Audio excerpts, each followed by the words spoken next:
2 години минаха, след като си тръгна. Каза, че отиваш на фитнес и повече никога не се върна. Поне да беше мъж, да ми беше казал в очите, че не ни обичаш и ти тежи да си баща. Явно друг живот си избрал, честит разврат. Къде е татко? Какво да му кажа, че с някоя нова някъде да ти е сладко? Да му кажа ли, че го обичаш, че го мислиш, че ти липсва, или по-добре да е да не го лъжа, да знае, че баща му от нас не се интересува. Сърцето ми се къса, като чуя къде е татко. За пореден път, къде е татко?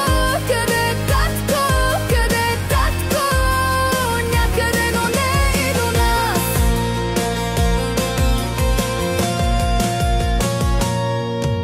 Купих колело за рождения му ден. Кой ще кара с него? Кой ще го научи? Питаме, той прилича ли на мен? Не знам какво да кажа, че прилича на боклука, който ни заряза. Къде е татко?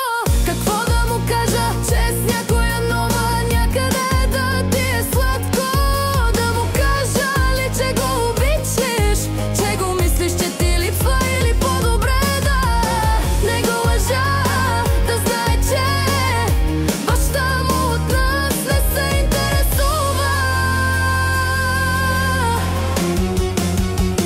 Сърцето ми се къса, като чуя къде е татко. За пореден път, къде е татко? Къде е татко? Къде е татко? Някъде, но не и до нас.